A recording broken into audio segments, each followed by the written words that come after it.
વિક્રમ સંવત 2081 પોષ સુદ બીજ તારીખ 2/1/2025 ગુરુવાર શ્રી સ્વામિનારાયણ સંસ્કાર ધામ જોથાણ સુરતથી આજની આપણી કથા પ્રસ્તુત થઈ રહી છે. ભગવાન સ્વામિનારાયણે 78ના વચનામૃતમાં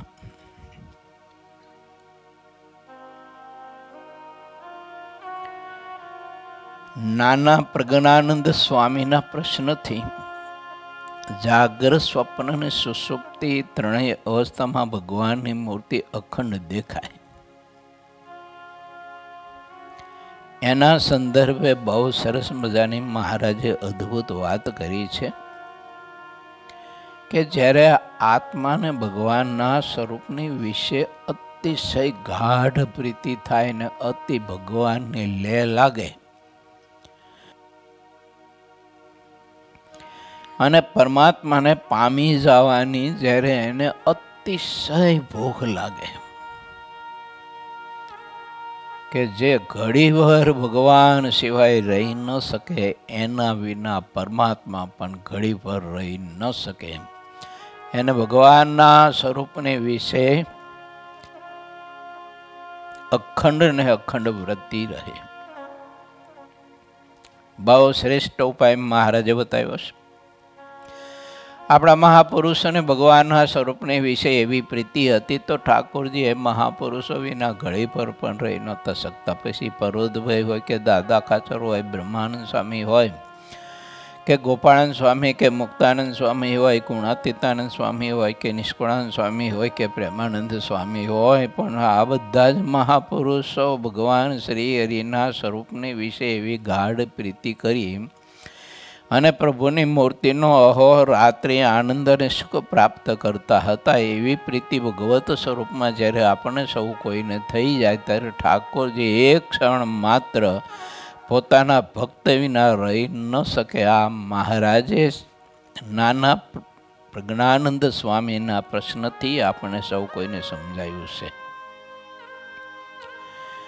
માટે ભગવાનના સ્વરૂપની વિશે વધુ ને વધુ ગાઢ પ્રીતિ થાય એવો પુરુષાર્થ ભગવાનના ભક્તે જ્ઞાન, વૈરાગ્ય, ભક્તિ, ત્યાગ, સંત સમાગમ, શાસ્ત્ર અધ્યયન, સ્મરણ, જપ, સેવા, પરિચર્યા, વ્રત, તપ આદિ અનેક પ્રકારના સાધન છે. એ સાધનના યોગ્ય કરીને ભગવાનના સ્વરૂપને વિશે અધિક ને અધિક પ્રીતિ થાય એવો ભગવાનના ભક્તને અતિશય પ્રયાસ કરવો જોઈએ. મહારાજના વખતમાં ઘણા બધા એવા મુમુક્ષુ આત્માઓ થઈ ગયા કે જેને ભગવાન શું કહેવાય એ પૂર્વ પોતાના જીવનમાં એને પોતાને ખ્યાલ સુધા નહોતો અને ઉલટાના ભગવાનનો વિરોધ કરતા હોય, પરમાત્માનો કાંઈ કોઈ વાત કરે, ચરિત્રની વાત કરે તો એને સાંભળવી ગમતી નહોતી. આવા હતા. પણ સંત સમાગમના યોગે કરી અને ભગવાનના સ્વરૂપમાં જ્યારે પ્રીતિ થઈ ત્યારે જેવી દેહમાં ને જગતમાં ને જેવી વ્યસનોમાં હતી ને એવી પ્રીતિ ભગવાનના સ્વરૂપમાં એને થઈ ગઈ કે ઘડીભર એ હોકાવી ન રહી નહોતા શકતા. ઘડીભર ભૂંગરી વિના, જડદા વિના, અફીણ વિના રહી નહોતા શકતા. એ ઘડીભર પણ જો ન મળ્યું હોય અફીણ તો એને એટલી બધી બેચેની થઈ જતી, આમ લથડિયા ખાતા, ઊભા નહીં થઈ શકતા, ચક્કર ખાઈ અને પડે હેઠા. આવી એને પ્રીતિ હતી અફીણમાં.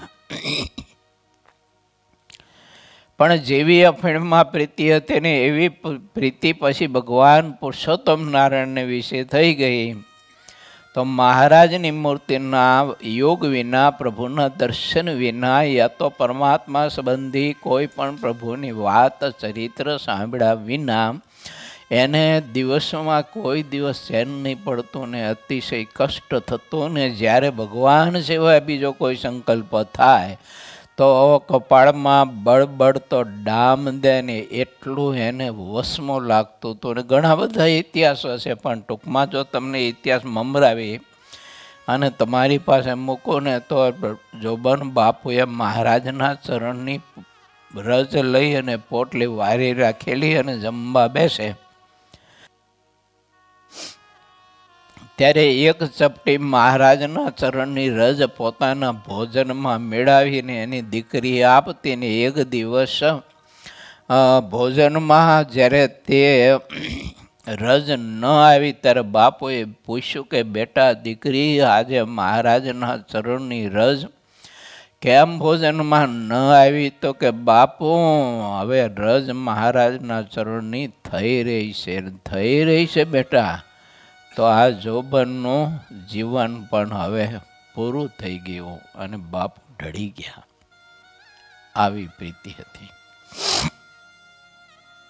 આવો સ્નેહ હતો. પહેલાં કેવો હતો સ્નેહ? વ્યસનોમાં, ચોરી કરવામાં, લૂંટફાટ કરવામાં, કોઈથી બીવે નહીં. અને આ ગુજરાતથી માંડીને ઠેઠ કલકત્તા સુધીનો સમાજ એ બધો ફળફળતો હતો. પણ જ્યારે કરી પ્રીતિ ભગવાનના સ્વરૂપમાં ત્યારે એવી કરી. મારે તમારે આ સાધન કરવું જરૂરી છે. મહારાજના સ્વરૂપમાં ખૂબ જ સ્નેહ, ખૂબ જ સ્નેહ. અને એક વાત, ભગવાનના સ્વરૂપને વિશે આપણે એવો સ્નેહ કરવો હોય ને ત્યારે ભગવાનના નાના મોટા ભક્તો એને વિશે ખૂબ જ દિવ્ય ભાવ અને એનું મહાત્મય ખૂબ જ સમજવું. અને નાનામાં નાનો હરિભગત કે સાધુ હોય અને એ આપણને કાંઈ આજ્ઞા કરે અથવા કાંઈ સૂચન કરે અથવા કાંઈ કોઈ એવું સારું સૂત્ર આપે અથવા કોઈ પ્રકારની આપણને સેવા પરિચર્યા બતાવે ને એ સેવા પરિચર્યા હું ને તમે માન મૂકીને, મોભો મૂકીને, આપણું ધાયરું મૂકીને, આપણું મનગમતું મૂકીને, આપણી ઈચ્છાઓને મૂકીને પણ જો દાસત્વ ભાવે કરીએ ને તો ભગવાનના સ્વરૂપમાં પ્રીતિ કરવામાં ભગવાનના ભક્તનું મહાત્મય આપણને 75% મદદ કરે છે. 25% જ એનો પુરુષાર્થ કરવાનો રહે. આ બધા મહાપુરુષોને ભગવાનના સ્વરૂપમાં પ્રીતિ થઈ જાય એનું કારણ એ હતું કે જ્યારે જોડાણા ત્યારે ભગવાનના નાનામાં નાના સાધુ કે હરિભક્ત હોય ને તો એનું પણ જોબન બાપુ ખૂબ જ મહાત્મય સમજતા હતા. પર્વતભાઈને મહારાજની મૂર્તિ અખંડ ત્રણેય અવસ્થામાં અનુભવાતી હતી ને એ એમ નહોતી અનુભવાતી, પરંતુ દાદા ખાચરના ગોલાની સેવાય પણ 2 મહિના સુધી એ પર્વતભાઈ કરી શકતા હતા ને એના બગાડેલા કપડાઓને શરીર અને પથારી બધું સાફ કરી શકતા હતા. તો કેવી પ્રીતિ તમે વિચાર કરો. હવે એ તો દાદા ખાચરનો ગોલો હતો, એનો નોકર હતો. નોકરની આટલી બધી ભાવનાથી સેવા કરે કે કેમ? તો કે દાદા ખાચર જેવા મુક્ત પુરુષ અને એનો ગોલો હોય ને એના ગોલાની સેવા મળે તો મારું કેવું મહાપરમ ભાગ્ય કહેવાય. માટે ધ્યાન રાખીએ જરાક જીવનમાં. હું તમે સાધુ કોઈ હોય, કોઈ હરિભગત હોય, નાનામાં નાના હરિભગત હોય, ગરીબ હોય, સ્વભાવથી ગરીબ હોય, ધનથી ગરીબ હોય, એવા ભક્તની પણ વાત મને ને તમને તુરત તત્કાળ મનાવી જોઈએ, મહાત્મય સમજીને મનાવી જોઈએ. આપણે સૌ આપણે પોતાનું અંતર તપાસીએ કે આવું થાય છે આપણને. કોઈ ભગવાનના સંત હરિભક્ત હોય તો એની વાત આપણને મનાય છે, મનાતી હોય તો સમજવાનું કે ભગવાનને પામી જવાની ભૂખ હવે આપણે ઉઘડી છે. એવું આ બાકી વાતો કરવાની ભૂખ નથી. હોય તો ભગવાનના સ્વરૂપમાં આવી આપણને પ્રીતિ થઈ જાય કે ઘણીવાર ભગવાન સિવાય ન રહી શકીએ, મહારાજ વિના ન રહી શકે. આવા બધા પુરુષોના ઇતિહાસો આપણા ગ્રંથોમાં બહુ લખાણા છે. તદ્રૂપાનંદ સ્વામીએ પોતાની વાતોમાં આપણા આદિગુરુ કવિ સમ્રાટ બ્રહ્માનંદ સ્વામીની વાતો બહુ લખી છે. બહુ એટલે બહુ લખી છે. મહારાજનો વિયોગ થાય ને યાદ આવે અને ભોગવતી નદીના કિનારે બ્રહ્માનંદ સ્વામીનું શરીર દળ દઈને પૃથ્વી ઉપર ઢળી પડે અને જ્યાં સ્વામીનું શરીર ધર દઈને ધરતી ઉપર પડી જાય ને ત્યાં ભગવાન સહજાનંદ સ્વામી પ્રગટ થઈ અને સ્વામીના બે બાહુ પકડી અને મહારાજ ઊભા કરીને બાથમાં ઘાલીને ભેટી પડતા અને મહારાજ કહેતા કે ઓ યતિરાજ કવિરાજ, હું તમારાથી ક્યાં દૂર છું તે તમે આટલો બધો આક્રંદ કરી નાદ કરો છો ને એટલું બધું આક્રંદ કરીને રડો છો. આમને સામને મહારાજ તુરત પ્રગટ થતા. આવી તો બહુ વાતો લખાણી છે, બહુ કથાઓ લખાણી છે. પોતાના આસને પૂજા કરવા બેઠા હોય અને એ ગઢપુરમાં ભગવાન સહજાનંદ સ્વામીએ મહાપુરુષોને જે આનંદ ને સુખ આપ્યો હોય અને પોતે પ્રાતઃ પૂજામાં જ્યારે પોતાની બનાવેલી કૃતિઓ મહારાજને સંભાળીને જ્યારે બોલતા હોય ભાવથી, ત્યારે શ્રી હરિ એ મૂળી મંદિરમાં હાલ જ્યાં બ્રહ્મ મહોલ છે ને, ઘનશ્યામ મહારાજના દર્શન કરીને ઉતરીને જમણા હાથમાં અહીંયા સ્વામીનું આસન હતું અને વાસુદેવાનંદ વનનું આસન હતું ત્યાં. અને ત્યાં મહારાજ છે ને પલોઠી વાળી અને બ્રહ્માનંદ સ્વામીની સામે બેઠા હોય ને સ્વામી પ્રાત પૂજામાં પોતે બનાવેલી કૃતિ આ તો મુક્તાનંદ સ્વામીની બનાવેલી અથવા તો પ્રેમાનંદ સ્વામીની બનાવેલી અથવા તો પોતાના શિષ્ય દેવાનંદ સ્વામીની બનાવેલી કૃતિ અને એ કીર્તન જ્યારે આરાધના કરતા એને બોલતા હોય ને ત્યારે મહારાજ સામે પલાઠી વાળીને બેઠા બેઠા ભાવથી સાંભળતા તો હોય, પણ તે કીર્તનમાં જે રીતે વર્ણન આવે ને એ રીતે મહારાજ બેઠા બેઠા પાછા હાથના લટકા કરતા હોય. ઊભા થઈને મહારાજ નાચવા માંડે, ખેલવા માંડે. ઊભા થઈને મહારાજ બ્રહ્માનંદ સ્વામી કીર્તન પૂરું થાય ને આંખ ખોલેતા તો મહારાજ સામે છે ને એ મસ્તીથી નાચતા હોય. બોલો, ભગવાનના સ્વરૂપની વિશે જો આપણે એવી પ્રીતિ કરીને તો ઠાકોરજીને આપણને વિશે એવી પ્રીતિ થઈ જાય. તે ઠાકોરજી આપણને દર્શન દીધા વિના યા તો આપણને મળ્યા વિના ન રહી શકે ક્ષણ માત્ર. આ જીવનની સફળતા છે, આ સાધનાની સફળતા છે, આ તપસ્યાની સફળતા છે, આ ત્યાગની સફળતા છે, આ જીવનની સફળતા છે. અને આ મનુષ્ય દેહ પરમાત્મા આપ્યો એની સાર્થકતા કહેવાય. બાકી આ લોકને હું ને તમે ગમે તેટલી મોટપ કારકિર્દી પ્રાપ્ત કરીએ, ધન સંપત્તિ પ્રાપ્ત કરીએ ને અમે ત્યાગી ગમે તેવી પ્રતિષ્ઠા પ્રાપ્ત કરીએ ને ગમે તેવું ઐશ્વર્ય અને સામર્થ્ય પ્રાપ્ત કરીએ ને કેવું તે કે આમ આકાશમાં ઉડી શકીએ, ધરતીમાં પાતાળમાં જઈ શકીએ, પાણી ઉપર ચાલી શકીએ, આગમાં આર પાર નીકળી શકીએ, આગના ઘૂંટડા પી શકીએ, પવન ગરમ પવન હોય તો પી શકીએ, અને પવન પી અને 2-5 મહિના કે 6 મહિના કે 12 મહિના કે વર્ષ કે 500 વર્ષ સુધી કાઢી શકીએ. એવી સિદ્ધિ પ્રાપ્ત કરી હોય તો પણ ભગવાનના સ્વરૂપમાં આવી પ્રીતિ ન થઈ હોય ને તો એ બધી સાધના અને એ બધી સામર્થ્ય ઐશ્વર્ય ને એ બધું જે કંઈ આપણે પ્રતાપ ગણતા હોય ને એ બધો જ નકામો, હાવ ઝીરો. એનો કોઈ અર્થ નથી.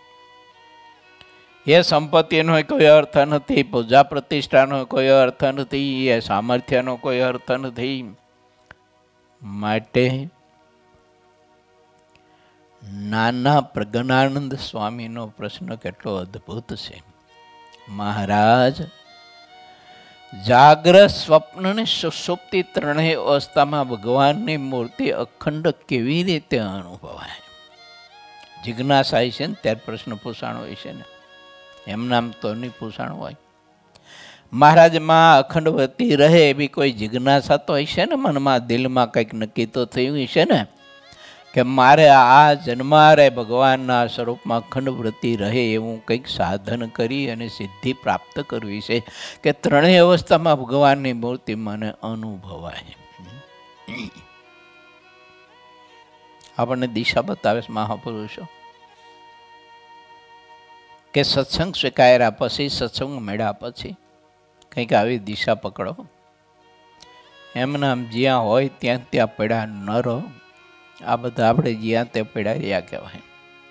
આ બધું નથી થઈ શકતું ને તો માટે નક્કી કરો આજથી આપણે કે ભગવાનના સ્વરૂપમાં મારે એવી ગાઢ પ્રીતિ કરવી છે. અને એવી ગાઢ પ્રીતિ જેને ભગવાનના સ્વરૂપમાં કરવી હોય એને પહેલાં પોતાની દેહાત્મ બુદ્ધિ 0 કરવી પડે. પહેલાં એ જ કામ કરવું પડે એને. દેહાત્મ બુદ્ધિ એને પિંડાભિમાન 0 કરવું જોઈએ. અને જેનું પિંડાભિમાન 0 થયું ને એનું બ્રહ્માંડાભિમાન 0 થઈ ગયું. અંદર થઈ ગયું એટલે બહાર થઈ ગયું. તો હું ને તમે હાથ જોડી નાનામાં નાના હરિભક્ત ગરીબ ભજનાનંદી પરમાત્મામય જીવન જીવનારા પ્રભુના સ્વરૂપ સિવાય એને બીજું કશું કાંઈ ગમતું ના હોય એવા હરિભક્તનું પણ મહાત્મ્ય આપણે સમજી શકીએ. એવા સાધુનું આપણે મહાત્મ્ય સમજી શકીએ ને એની આજ્ઞામાં મરજીમાં રહી શકીએ. બાકી કરી ઘણું પરંતુ આપણી પ્રકૃતિને મળતું આવતું હોય, આપણા ધાયરા સ્વભાવને મળતું આવતું હોય, આપણી ઈચ્છાને મળતો આવતો હોય તો કરીએ, નહીંતર આપણે ના કરીએ. કેમ? મહાત્મય નથી, મહિમા ઘટે છે. આ મુક્તાનંદ સ્વામી આવી મોટો ભતીન સ્વામીમાં, ગોપાળાનંદ સ્વામીમાં, બ્રહ્માનંદ સ્વામીમાં એનું કારણ શું હતું ખબર? નાના સાધુ કે હરિભગત હોય ને તો એનું મહાત્મ્ય બહુ સમજતા હતા. બહુ એટલે બહુ સમજતા હતા. જેમ કોઈ સાધુ બીમાર હોય ને તો કાલ સવારે દીક્ષા લીધેલી હોય, નાનો સાધુ હોય ને તો એ મુક્તાનંદ સ્વામી એની પગચંપી કરવા બેસી જાય. ભંડારેથી ખીચડી કે એવું જે કંઈ હોય તે લાવીને એને જમાડે, એનું પત્તર ધોઈ નાખે, હા એની પથારી વ્યવસ્થિત પાથરી દે, એને બામ લગાડે, હોઠ લગાડે, અજમાની ફાંકી આપે વગેરે વગેરે સેવા પરિચર્યા કરવા માંડી પડે. કોઈ મોટો પદ નહીં બોલો. પાછું એ બધું કેવું ખબર? સ્વાભાવિક, સહજ. આમ રાઉન્ડ મારવા નીકળ્યા હોય અને જોવે કોઈ બીમારને તો બેસી જાય સેવા કરવા. આપણા દાદા ગુરુ હરિનારાયણદાસ સ્વામીને એ નિયમ હતો કે બધા સાધુના આસને દિવસમાં 3 વખત રાઉન્ડ મારે. એક રાત્રે રાઉન્ડ મારે, દિવસે 1-2 રાઉન્ડ મારે. કોઈ સાધુને કાંઈ પારાને કાંઈ તકલીફ હોય હતા, સાધુ બીમાર હોય તો ઠીક છે, પણ કોઈ પારો બીમાર હોય ને તો એ સ્વામી એની પગચંપી કરવા બેસી જાય. બોલો, હરિનારાયણદાસ સ્વામી એમ મૂર્તિઓ આમથી કઈ વાતો કરે સાથે, મારી જેમ ઠોંઠ થઈને ફરતા હતી એમ કઈ મૂર્તિઓ વાતો કરે. કેટલો એનો મહાત્મય ભગવાનના ભક્તનું. પાછું કેવું કહેતા ખબર? અમારા ગુરુ આ વાત કરતા ઘણી વખત. અમારા ગુરુ મને કહેતા, મને કે હું જોડમાં જતો ને ત્યારે સ્વામી ઘણી વખત વાત કરતા કે વિજ્ઞાનદાસ, હે વિજ્ઞાનદાસ, આ સાધુની ને પારાની સેવા મળવી મોટા મોટાને દુર્લભ છે. અને એ સેવા આપણને મળે, મહારાજની આપણા ઉપર કેટલી કૃપા કહેવાય.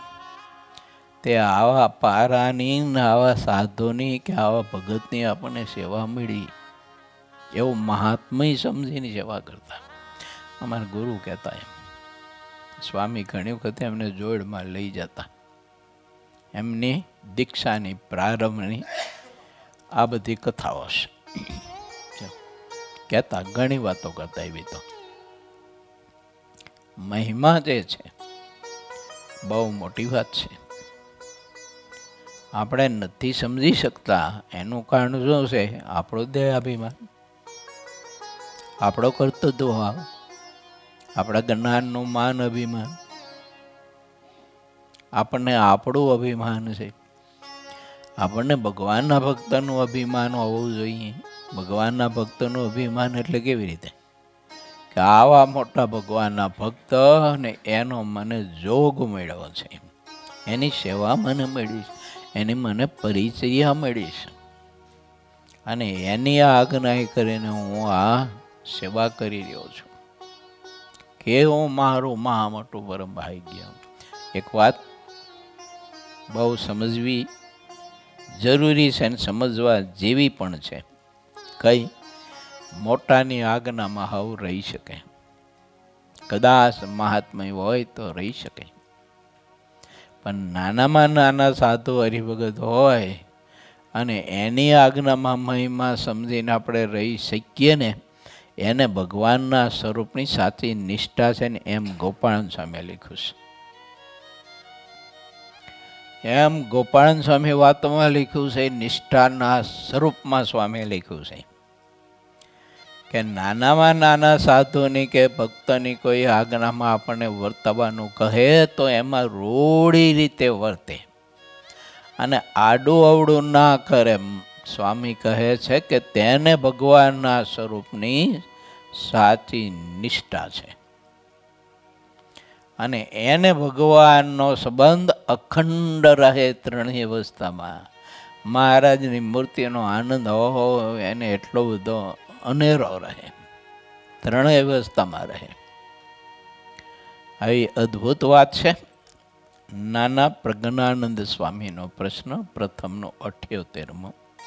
ચાલો આપણે મહારાજ એ પ્રત્યુત્તર કરી અને ભગવાનના સ્વરૂપમાં અધિક પ્રીતિ કરાવવા માટેના સદવિચારો જે આપણને આપે છે ને, એમાં આપણે પ્રવેશ કરીએ. પૂર 22મો તરંગ 3. ગઢડા પ્રથમ પ્રકરણનું 78મો ચાલો વચનામૃત. તે મુનિના પ્રશ્નને સાંભળીને પરમ સુજાણ અને અમૃત રસની ખાણ જેવા શ્રી હરિ હવે ઉત્તર કરવા લાગ્યા કે જેને પૂર્વ જન્મનો કોઈ અત્યંત બલિષ્ઠ શુભ સંસ્કાર હોય તેને કારણે તે ભક્તના હૃદયમાં ભગવાનની મૂર્તિ ત્રણેય અવસ્થામાં ખંડ એક તાર દેખાય છે, અથવા તો ભય, કામ અને સ્નેહ એ ત્રણ જેમાં તીવ્રપણે અખંડ રહેતા હોય તેવા માણસને પણ ભગવાન સિવાયના બીજા પદાર્થ પણ જો ત્રણેય અવસ્થામાં અખંડ દેખાતા હોય તો તે ભક્તને ત્રણેય અવસ્થામાં ભગવાન દેખાય તેમાં તે શું વાત કહેવી? પૂર્વનો બલિષ્ઠ સંસ્કાર એટલે ગઈકાલનો, બ્રહ્મ દિવસનો, મહિના પહેલાંનો, વર્ષ પહેલાંનો, જન્મ પહેલાંનો, જીવન પહેલાંનો બલિષ્ઠ સંસ્કાર. ખબર નહીં જીવે ગઈકાલે એવું સત્કર્મ કર્યું હોય, કોઈ ભગવાનના સંત ભક્ત હોય અને એની એવી સેવા પરિચર્યા કરી હોય ને એમાં જો રાજીપો વરસી ગયો હોય તો એને તુરત ભગવાનમાં પ્રીતિ થઈ જાય. જો કુશળ કુંવરબાઈનું જીવન, મુક્તાનંદ સ્વામીનો ને સાંભળ્યા ચૈતન્યાનંદ સ્વામીનો સમાગમ કર્યો એ 15-20 દાડા. તે 15-20 દાડામાં છે ને આખું અંતરમાં બધું છે ને એ બધું બદલાઈ ગયું. જો મુમુક્ષુતા તો હતી જ પણ બધું બદલાઈ ગયું અને ભગવાનમાં એટલી તીવ્રતાથી પ્રીતિ થઈ ગઈ અમને થોડા સમયમાં.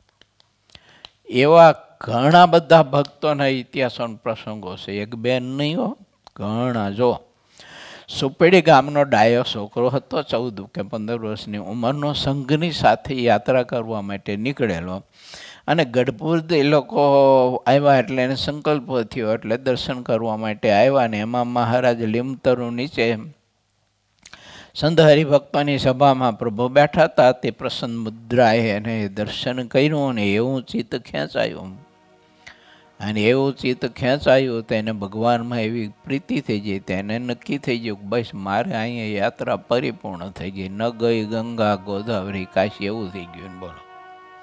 ઘેર બેઠા અક્ષરવાસી એને ભગવાન મળી ગયા, તેમ મળી ગયા તો નક્કી થઈ ગયું ભગવાનના સ્વરૂપમાં એવી પ્રીતિ થઈ જાય એને બોલો.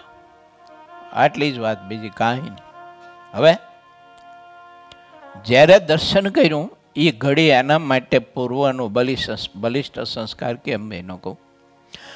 ઘેર ગયા પછી એને ભગવાનના સ્વરૂપની બીજા જ દિવસે એવી લેહ લાગી ગઈ. બીજા દિવસે એટલે કે સંઘ દર્શન કરીને પાછો આવ્યો ને પછી ડાયો ને લઈ ગયા લોકો પાછો ભેળા, અને એવી લેહ લાગી જાય, એવી લેહ લાગી જાય તે એનો બાપ છે ને સ્વામિનારાયણનું નામ મુકાવવા માટે પ્રયત્ન કરી કરી કરી કરી અને થાકી ગયો.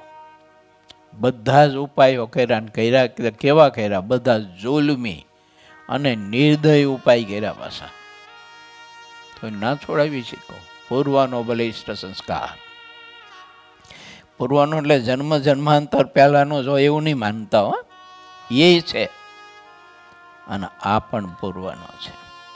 ગઈકાલે દર્શન થયું હોય આપણને, કોઈ સંતો મહારાજના રસ્તે ચાલ્યા જતા ને તે કોઈ જીવને દર્શન થઈ જતું ને ત્યારે એને એમ થઈ ગયું કે કેવા ભગવાનના સાધુ, આમ તો જો કે હે ભગવાનની મૂર્તિને ધારીને કેવી નીચે દ્રષ્ટિ આમ ચાલ્યા જાય છે. તો આજુબાજુમાં ઓલા ઝાડવા હોય ને એની સામે, વૃક્ષ સામે નથી જોતા, કેવા બધા સાધુ છે. આટલો ગુણ આવ્યો ને એમાં તો એનો આત્મા છે ને એવો પ્રકાશમાં આવી ગયો તે ખબર નહીં. તે પછી એ સંતોને હાથ કરીને ઊભા રાખ્યા કે બાપુ ઊભા રહો, બાપુ ઊભા રહો. ત્યારે સંતો બી હાથ સાંભળીને ઊભા રહે અને બાપુ તમે તો અહીંથી મારા ખેતરના શેઢેથી પસાર થયા, પણ તમે ભૂખ્યા છો બાપુ, તમારે જમવાનું એને બિચારાને ખબર નહીં એટલે બાપુ બાપુ કરે.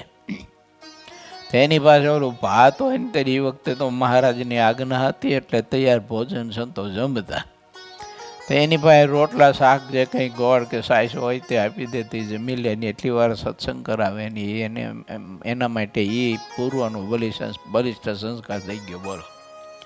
ઘેર ગયા પછી એવી લગ્ની લાગી જાય, એવી લાગણી લાગી જાય, એવી લગ્ની લાગી જાય તો અખંડ સ્વામિનારાયણ સ્વામિનારાયણ સ્વામિનારાયણ સ્વામિનારાયણ સ્વામિનારાયણ સ્વામિનારાયણ સ્વામિનારાયણ સ્વામિનારાયણ સ્વામિનારાયણ સ્વામિનારાયણ સ્વામિનારાયણ સ્વામિનારાયણ સ્વામિનારાયણ સ્વામિનારાયણ સ્વામિનારાયણ. તે ઘરના બધાને એમ થઈ જાય કે આને હું કોઈ ભારે જગ્યામાં પગ પડી ગયો, હું થયું, કોને નજર લાગી ખબર નહીં. તેલા બોલાવો નજર ઉતારવા વાળાને, ધૂણાવવા વાળાને, ડાકલા વગાડો, દબદબાવો, બધું ના કાઢો.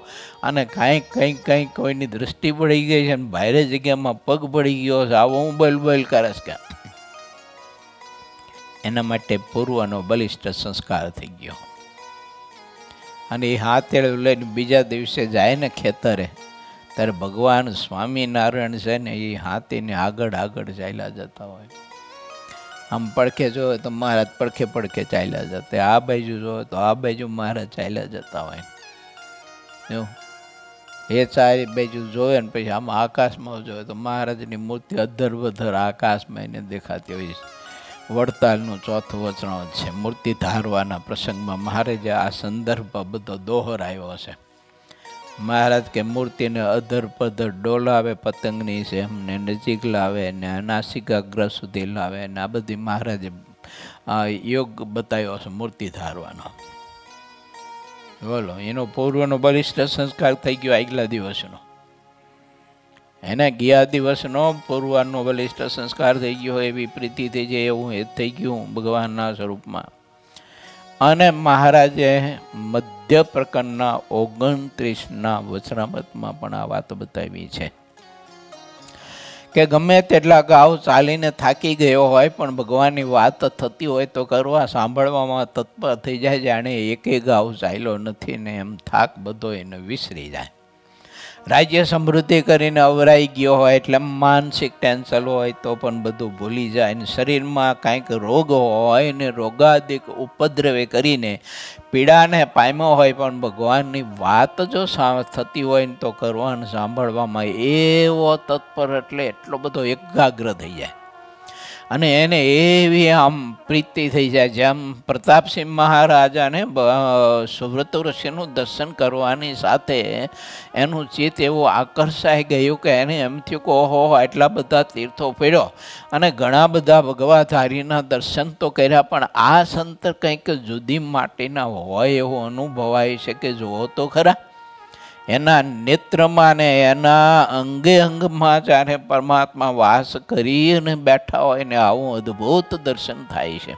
અને એટલી વાતમાં તો આ ભાડેનો નરેશ ગુજરાતનો આ એક રાજવી પુરુષ એ સુવ્રત ઋષિના ચરણમાં પોતાનું આખો ધરી દઈને 7 દિવસમાં એને ભગવત કથા એટલે સત્સંગી જીવનની કથા સાંભળી અને ભગવાન સ્વામિનારાયણની મૂર્તિનો સાક્ષાત્કારની સિદ્ધિને પામી ગયા. બોલો, એના 7 દિવસમાં. અને અવિરત એવી કથા સાંભળી, અનશન વ્રત લઈને કે ખાવા પીવાનું નહીં, અને એવી રીતે કથા જ્યારે સાંભળી સત્સંગી જીવનની, અને એટલી વાતમાં એને ભગવાન સ્વામિનારાયણનો સાક્ષાત્કાર થઈ ગયો. હવે વિચાર આપણે કરીએ કે એ ભાડરપુરનો નરેશ એટલે રાજવી પુરુષ કહેવાય. એટલે રાજવી પુરુષને તો તમે જુઓ તો રાજકારણમાં રાજનીતિમાં કેટલા રચ્યા પચ્યા બધા રહ્યા હોય, અને એમાં કોઈને દંડ દેવા ને કોઈને શિક્ષા કરવી ને કોઈને આ કરવું ને તે કરવું ને બધાને પ્રવર્તાવવા પોતાની રાજનીતિમાં પોતાના રાજ્યના નિયમમાં આન તેન બધું ને એની પાસે કર ઉઘરાવા ને આન તેન બધું કેટલું બધું હોય. અને ખબર નહીં હવે બધું હાવ એકદમ ઝીરો થઈ ગયું. અને ભગવાન સ્વામિનારાયણમાં એવી પ્રીતિ થઈ જાય, એવી પ્રીતિ થઈ જાય પ્રતાપસિંહ મહારાજાને. એમ સત્સંગી જીવનમાં સુવ્રત ઋષિ અને પ્રતાપસિંહ મહારાજાનો સંવાદ બહુ અદ્ભુત છે. એ જ ભગવાન, એ જ પ્રગટ પુરુષોત્તમ નારાયણ આજે આપણને સૌ કોઈને મળ્યા છે. આપણા બેડા જ છે, આપણાથી દૂર છે જ નહીં. તો આપણા ભેળા જે પ્રભુ છે એ અખંડ.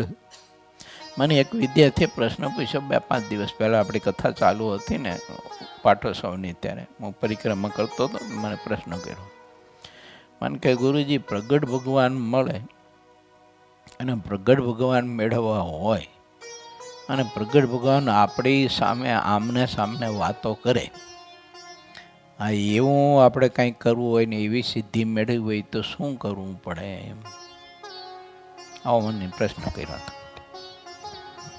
એને જિજ્ઞાસા હશે ત્યારે આવો પ્રશ્ન થયો હોય, એમ તો થાય નહીં. પછી મેં એને વાત કરી, ઘડીક મગજ બંધ કરી દીજો, બધા હૃદયથી સાંભળજો, નહીતર ગલત અર્થ થાય છે પાછો. મેં એને એવું કહ્યું, મેં કીધું એવા ભગવાનના એકાંતિક સંત હોય ને આ પૃથ્વી ઉપર, અને એ તારી સાથે વાતો કરતા હોય ને એ જ મૂર્તિ તારી સાથે વાતો કરે, એ જ પ્રગટ છે.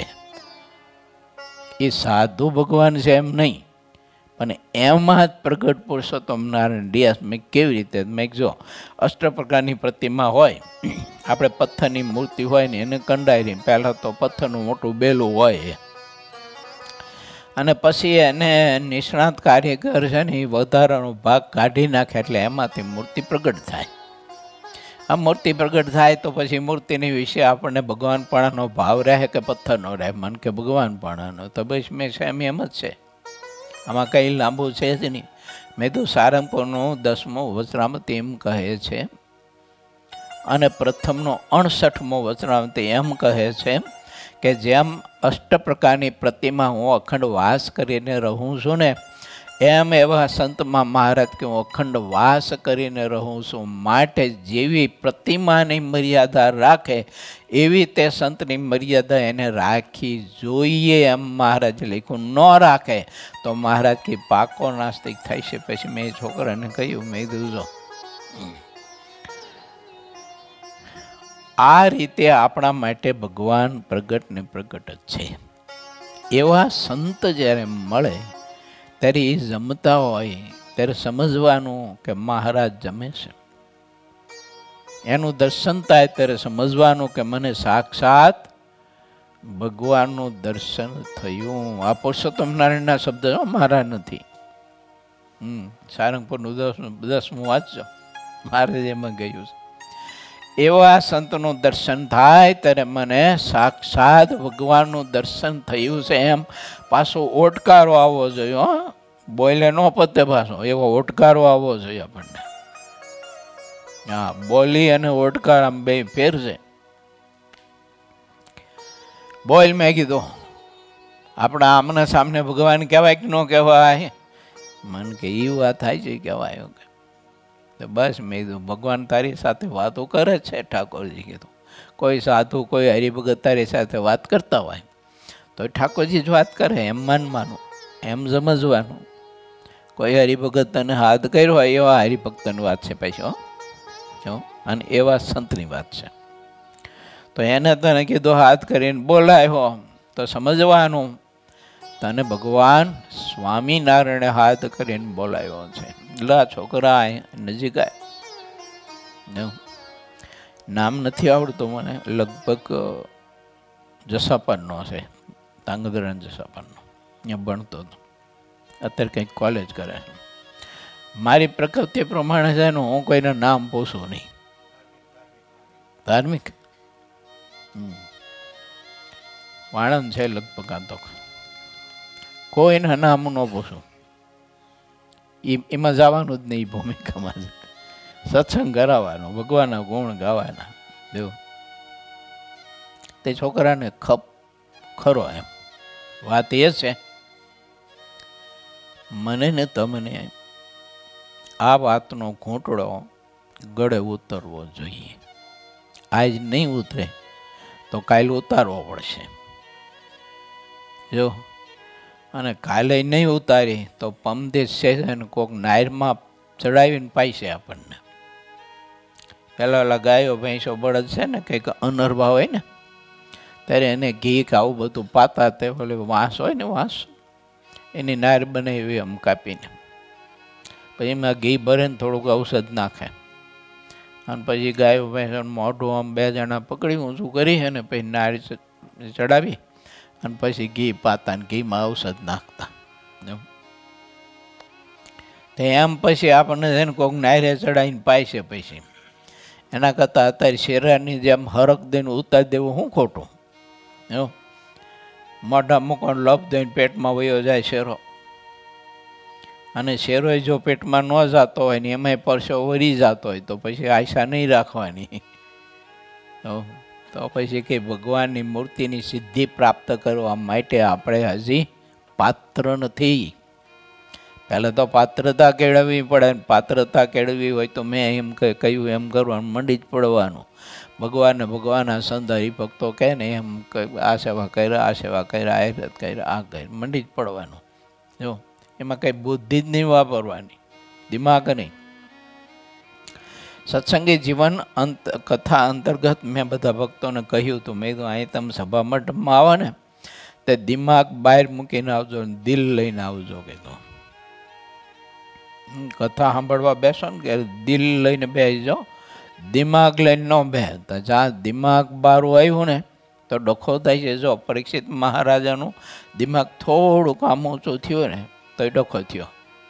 પછી સુખદેવજીએ સમાધાન કર્યું અને ભગવાનના રાસ પંચાયતની કથા ટૂંકાવીને પછી ભગવાનના દિવ્ય ચરિત્રમાં સુખદેવજી મહારાજ રાજા પરીક્ષિતને લઈ ગયા અને સુખદેવજી મહારાજ સમજી ગયા કે આને મનુષ્ય ચરિત્ર નહીં પચે. મને તમને ભગવાન શ્રી હરિના મનુષ્ય ચરિત્ર પણ દિવ્ય ચરિત્રની જેમ જ પચવા જોઈએ. શેરાની જેમ અંદર ઉતરી જવું જોઈએ, લપ દઈને પેટમાં વી જવું જોઈએ. ભગવાન હોય ને આમ કેમ કરે, ભગવાન હોય તો આમ કેમ બોલે. ભગવાનનો કંઈ વિવેક નથી ને બીજાને બોલાવે છે ને મને નથી બોલાવતા ને આપે છે તે વિવેક વગરનું આપે છે. જેને આપે ત્યારે ટોપલા ભરી ભરીને આપી દે છે ને આવા કિંમતી બધા વસ્ત્રો અને આભૂષણો થોડાક આપી દેવા થાય છે ઓલા રખડતા હોય ને ગરીબને. આ સ્વામિનારાયણ ભગવાનને કાંઈ વિવેક જ નથી. એમ આવું વચનામૃતમાં લખ્યું છે મહારાજે. આવું ભગવાનના ભક્તે ન વિચારવું એમ ભગવાનને ભગવાનના મોટા પુરુષ છે ને હલમસ્ત હોય એને દુનિયાદારીની ન પડી હોય મારા બાપ. જો હા, એની મસ્તી જુદી હોય. હવે કોઈને બોલાવે ન બોલાવે, અને આપણે તો ન બોલાવે એટલે પછી રેમણે છોડ જેવા થઈ જાય બેવડા. જો એને કાંઈ ન હોય, આપણે શું પડ્યું એલા. મોટા મોટા સમ્રાટોની અને મોટા મોટા સૃષ્ટાઓની જેને ગણના ન હોય. એવું હા, તો આવી વાતો કેટલી છે બોલો. પર્વતવે દર્શન કરવા આવ્યા મહારાજના, તે પછીનું વાંય ટોળું બધું હતું, બધા દિવ્ય પુરુષો. બધા જોઈ ન શકે, સમાધિવાળા જોઈ શકતા હતા, મહારાજ જોઈ શકે. એટલે મહારાજે પૂછ્યું પર્વતભાઈને કે હા પર્વતભાઈ, આ બધું ટોળું હું ફરે છે? તો પર્વતભાઈ કે મહારાજ હવે એ બધું ટોળું એને આત્યંતિક કલ્યાણ મેળવવું છે તો મારું અહીં ફરે કે હે પર્વત બાપા અમારું આત્યંતિક કલ્યાણ થાય, બાપા એવી કૃપા કરો, બાપા એવી કૃપા કરો. તે પર્વતભાઈ મહારાજ કે મહારાજ આવી તો બલાયું બધી ફર્યા કરે એમ. એ બલાયું કેવી તમને ખબર છે? મોટા મોટા સૃષ્ટાઓની વાત છે. જો મોટા મોટા સૃષ્ટાઓની વાત છે, જેને દુનિયા ભગવાન માનતી હોય એની વાત છે. કેવી મસ્તી છે મહારાજની બોલો. હે, મહારાજનું કેવું બળ છે આ મહાપુરુષોને. હવે એ આપણે ન બોલાવે તો આપણે સંકોચાઈ જાય. આપણી મારીને તમારી એટલે ગણતરી ન હોય. એક કીડી જેટલી ગણતરી કહેવાય આપણી. હા, એક કીડી જેટલી ગણતરી ન હોય, પણ તો હાથીની જેમ માથા ડોલાવતા આપણે કંઈક શું. અરે ભલામણા જાડવો જા સાનો માનો. મહારાજને મહારાજના સંત ભક્તની મરજીમાં રહીને ભક્તિ સાધના આરાધના તપસ્યા વ્રત તપ સેવા પરિચર્યા કર, તો તારું બધું છે ને ધીમે ધીમે બધું ચોખ્ખું થાય છે અને ભગવાનના સ્વરૂપમાં તને પ્રીતિ થઈ છે. મહારાજે તો ત્યાં સુધી બતાવ્યું પ્રથમના ત્રીજામાં, જેના હૃદયમાં ભગવાનની ભક્તિ હોય, જેના હૃદયમાં ભગવાનની ભક્તિ હોય એને અખંડ એવી વૃત્તિ રહે. આ પ્રથમના 16માં બતાવ્યું છે કે ભગવાનને ભગવાનના સંત કહે તેમ જ મારે કરવું છે. આટલું વચન મનાય છે, આટલું નહીં મનાય. મહારાજ કે ભૂલમાંય ન કે વિચારે નહીં. અને ત્રીજામાં એ બતાવ્યું કે જેના હૈયામાં ભગવાનની અખંડ મૂર્તિ હૈયામાં દેખાતી હોય તો પણ બ્રહ્મચારી સાધુ અને હરિભક્ત એની સાથે એને ગાઢ પ્રીતિ કરી રાખવીને બધાને સંભાળી રાખવા અને એની સાથે હેત કરવું, આત્મીયતા કરવી, એમ બતાવ્યું. કોને? ત્રણેય અવસ્થામાં ભગવાનની મૂર્તિ અનુભવાતી હોય એણે પણ બ્રહ્મચારી સાધુ અને હરિભક્તની સાથે અતિશય આત્મીયતા કરવી, હેત કરવું, એનું મહાત્મય સમજવું. પરંતુ આપણે મૂર્તિની સિદ્ધિ પ્રાપ્ત થઈ છે, એ સિદ્ધિનું માન ના હોવું જોઈએ કે હું ત્રણેય અવસ્થામાં ભગવાનની મૂર્તિ અનુભવી શકું છું, તો હવે મારાથી કોણ મોટું છે એમ, હું કોને નમું? તો મૂર્તિ દેખાતી તે બંધ થઈ જાય. જો અદૃશ્ય થઈ જાય પ્રભુ. બહુ અદ્ભુત વિચાર ભગવાન શ્રી હરિ આપી રહ્યા છે. મહારાજ એવું કહે છે કે જો પૂરેપૂરી તીવ્રપણે લગ્ન લાગે તો ભગવાન જરૂર દેખાય છે. કેમ જે તીવ્ર ભાવના સિવાય કોઈ પણ બાબત સિદ્ધ થતી નથી એમ બધે જોવા મળે છે.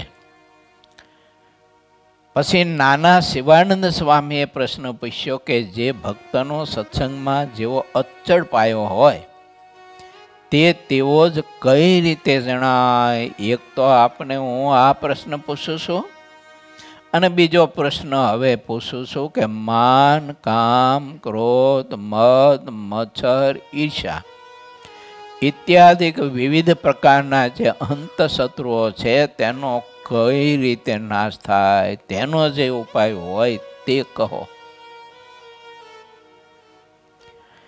પછી પરમ કૃપાળુ અને અત્યંત દયાળુ આવા શ્રીજી મહારાજ બોલ્યા, જેને સત્સંગનો અતિ દૃઢ પક્ષ હોય તે જ્યારે કોઈ બીજો માણસ તેના મોઢેથી સત્સંગનું ઘસાતું બોલે તો તે ભક્ત લેશ માત્ર પણ ખમી શકે નહીં. આવું જેને હંમેશા વર્તતું હોય, જેમ કોઈ માણસને પોતાના નજીકના કુટુંબી હોય તેની સાથે કચવાણ થઈ હોય તો પણ જ્યારે બીજો કોઈ તે કુટુંબીનું ઘસાતું બોલે ત્યારે તે ખમે નહીં. એવી રીતે તે સંબંધીનો જેવો પક્ષ રહે છે તેવો જ જેને સત્સંગનો પક્ષ હોય તેનો પાયો સત્સંગમાં દૃઢપણે અચળ છે.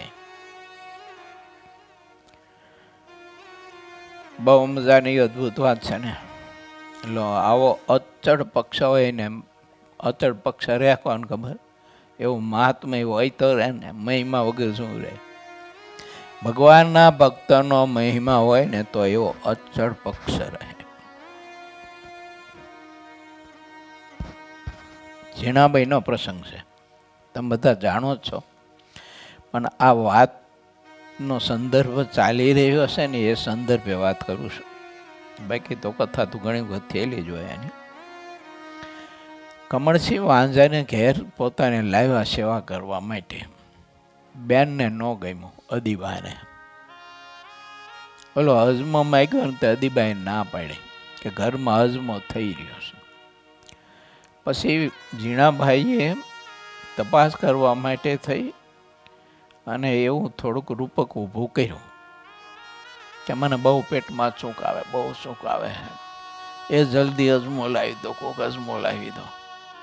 તે બેન છે ને એ અજમો તરત જ ખરલમાં લઢી અને પાવડર કરીને લાવીને આપ્યો અને પર્વતભાઈ ખોખારો, ઓલા ઝીણાભાઈ ખોખારો ખાઈને ઊભા થઈ ગયા.